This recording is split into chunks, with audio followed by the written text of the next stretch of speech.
Investment. Si abla investment ko sa tayo na dito yung pensamento.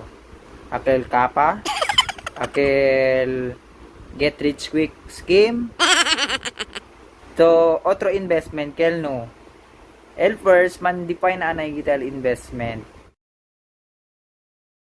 So next, onde ba kita pwede man invest?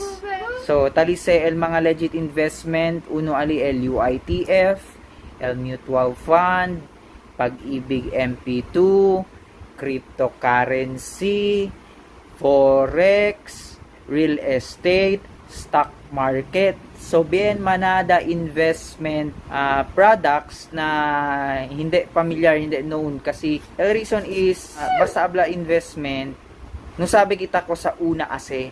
So, first is, man-define na anay kita LD atun goal.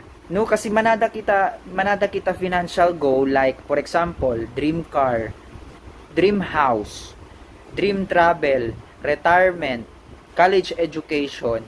Si pensa to, like example, el education, long-term goal ele.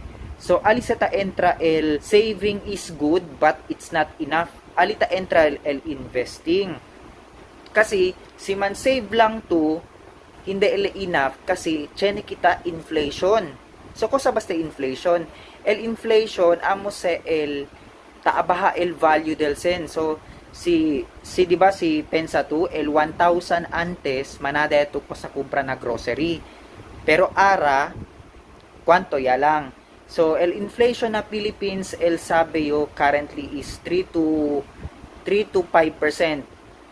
Hindi yo sure no, pero tali 3 to 5%. So imagine to si tan save lang to for your dream goals, hindi to kelman achieve once sitan save lang to kasi chene kita silent killer which is inflation. So for example yan save to for your kids college education. For example currently na private school po niya kita 50,000 kada semester. Siguro by that time na man college siya dito yung anak, siguro doble ele 4,000 na inflation. Alita entral investment, so dapat kita man invest to beat inflation. And second, para man reach the aton financial goals. So, okay lang. Bye-bye!